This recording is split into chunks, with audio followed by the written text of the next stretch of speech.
ป้าคือลายแท้หลับยาวเลยมันก็นั่นเบิดแหละเนี่ยนี่เจอกันนะสบายดีป่ะลุงตอนแรงไปหามาสบายดีใช่ไหมลูกเพื่อง่ายแต่จะเอามาค้างอ่างปลาลุงก็อันมื้อนี้มารีวิวมะขามเนาะอันต่อยเอาอยู่ในต้นนี่นะใหญ่ๆนะสู้นี่แล้วก็เฮ็ดขายพี่น้องมานี่ปลาลุงนี่ไปอ่างของคุณปลาลุงกินมะขามเด้อเด้ให้ปลาลุงเบิ่งสะดือออกกินมะขามเด้อหวานเด้อสมาหมาใหญ่แต่แสบเนาะขายเท่าไรบอกตรงละใช่ค่ะทงละ20,000ตอนนี้ก็กำลังเห็ดทงข้าวสุกซิมแดมรับตามิงอึ๊บมาปลาลุงอย่าหมอกเดี๋ยวพาแป๊บนึงบุคคลสิเห็ดยังบ่นี่ตั้งสิบนมวยมือแรง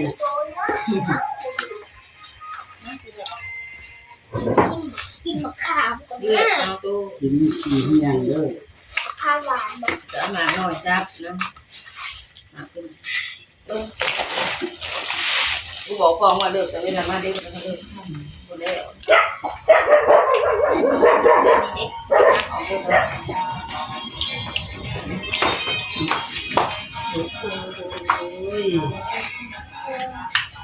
ยังพอนี่มาเปย์กับข่างมันมัดของนะชอบ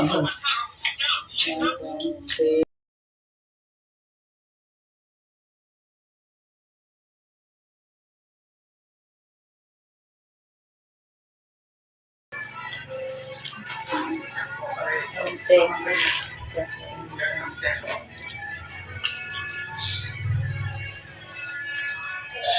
ยังไงขอ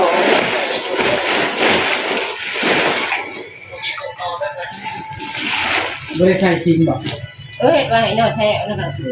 แค่เดือดแล้วแค่ผัดได้จริง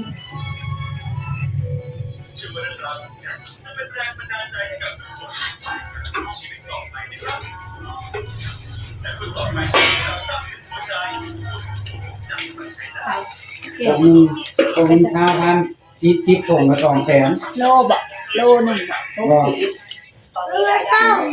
อา5 ขีดก็ได้มันสิเบิดละมีแล้วนะได้ได้ทำไปซื้อตลาดจะได้โลหนึ่งจะเท่าไหร่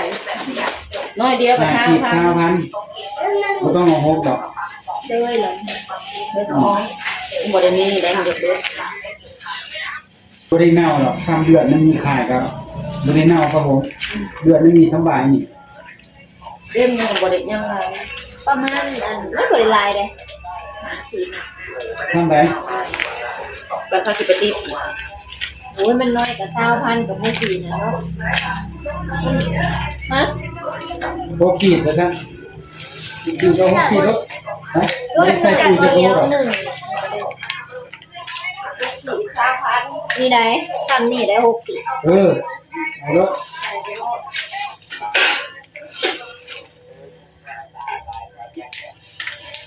ตัวนี้เป๊ะเลยเหมือนกันมาขามคอมาซองคอตัวงานตัวหัวอันซองคอ3 คอได้มาตื่นเลยทางเลือกเป็นบะหมี่ตะกินตัวใดมันบดถือตามันเต็มกินผักด้วยกินผักด้วยตัวมันเจ๋งแล้วกินตำยังแรงเยอะมากหมูเปื่อย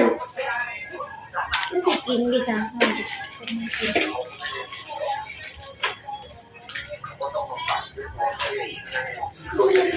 นูเรา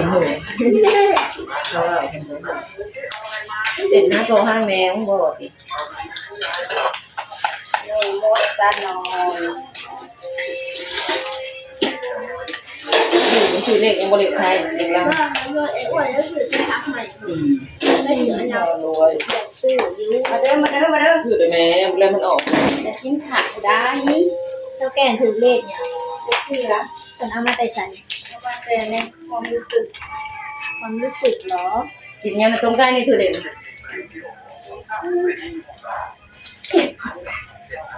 น้าสาวถือเลขอีกแล้วพี่น้องหาพันกี่อีกประมาณ200ชูน้ำมียังถึงเป็นซาฟาร่าแค่นี้ไง ไม่เถอะเอาเงินซื้ออยู่กับบนถูกเอาไปซื้อ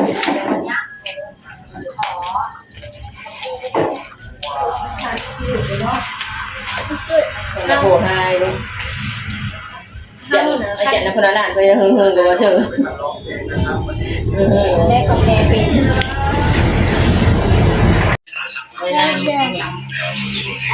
มาเด้อปลาลุงกินข้าวกับต้มไก่เด้อ แซ่บแซ่บ น้ำใส่ติ่งหลิงอยู่บ่แซ่บบ่แซ่บ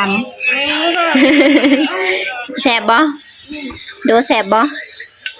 แซ่บแห้งๆใส่ตับมันเบิดแหละ ไม่ได้หรอก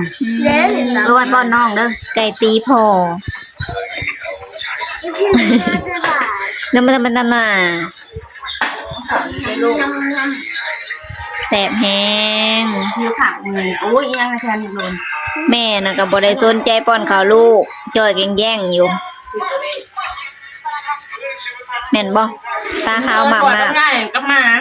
หมาโคกันเป็นอย่างอยู่ป้ามันกินมายากยังไงเธอเนี่ยมันทำ โดนกินเขาก็มา ที่หลงเลยก็สิ ป้อนใส่ปากหมด มากินเบอร์ มากินเผลอ มากินก็บอก พาน้องไปกินลูกดินเลยผม ญาติกัน อยากกินก็มาเลย ต้องเอาเรื่องนี้คนอย่างนี้เรากัน เลี้ยงปากก็เลย เปลี่ยนอีกเช้านะก็ว่าไปแล้ว เว้าดู น้ำบ้าง มา น้ำเราจะกองก็หงมันขึ้นลูกกินน้ำลูก มาแต่ว่าเจี๊ยบเลย ไม่ได้ว่ากินข้าวก็กินน้ำแล้วก็ตู้แล้ว ปื้ยเดี๋ยวนี้ก็เอาใส่ เว้ยลูก หวานเจี๊ยบ ถิ่มโดนนะตัวมันน่ะแตกนะมากินกับเอาเลือกพอไง มึงตู้นะกินข้าวก็เมื่อกี้มือเดียว ใช่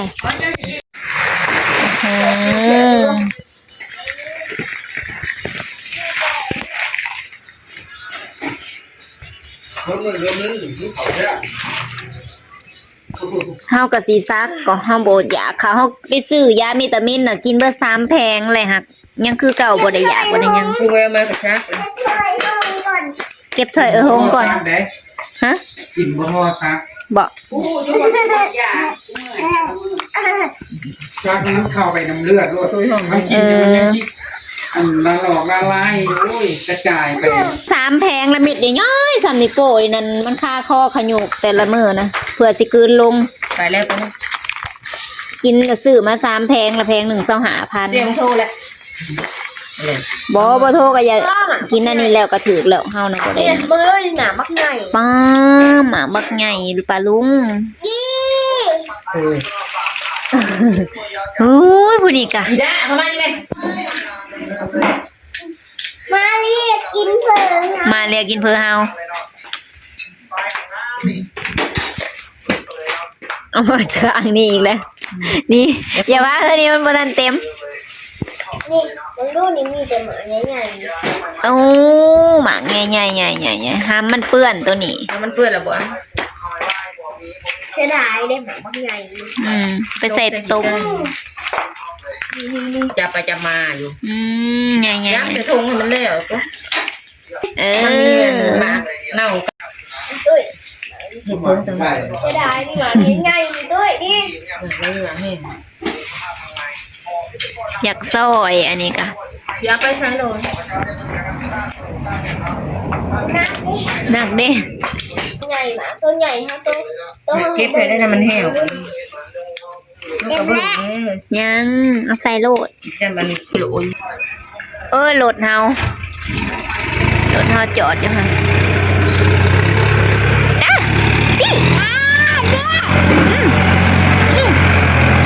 เท่จังเลย โอเคใช่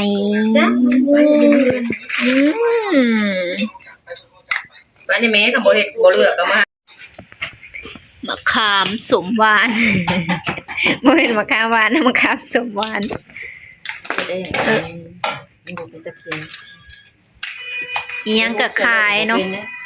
อันครอบครัวนี่นะเป็นตาอุก เจ้าแน่บ่ อีหยังก็ขายได้อีหยังก็ขายอยู่เลยในชีวิตนี่นะ ขาจนบ่มีอย่างไร ตัวเองยังไม่ได้กินบ่ ขายจนเบิดอีหยังก็ได้บ่ให้เหลือบ่ให้ยัง ขายก็อย่าให้คนมันไปขายก็ได้ขาย นับแต่เท้า ข้าวเลยข้าวก็ แกงขี้เหล็กเด้อผู้ใดเคยกินแหน่แกงขี้เหล็กอ่อม ใส่หนัง ใส่กระดูกหมูกระดูกงัว เอามา ใส่ผักเนาะ ห้องพอกิน สำหรับคลิปนี้คลิปรีวิวอันแม่หายมะขามก็ขอจบไว้เพียงซ้ำนี้เด้อพี่น้องเด้อจงจักบางครั้งอย่าติงเด้อมันสิจุใส่เทียนเอ้ยนะนั่งไปนั่งเตียงตัวนั้นนั่งเตียงตัวนั้นอย่าไปอีกอย่าไปอี นั่ ก งอยู่หันแล้วลูก มันอย่า นั่งปากไผนะ อย่าติงเตียงเด้อ นั่งโลดนั่งโลด จะเป่าผมสีวันนี้ ป้าคือหลายแท้ ย่านยา มันก็นั่นเบิดแหละแนวนี้ มันเจออันนั้น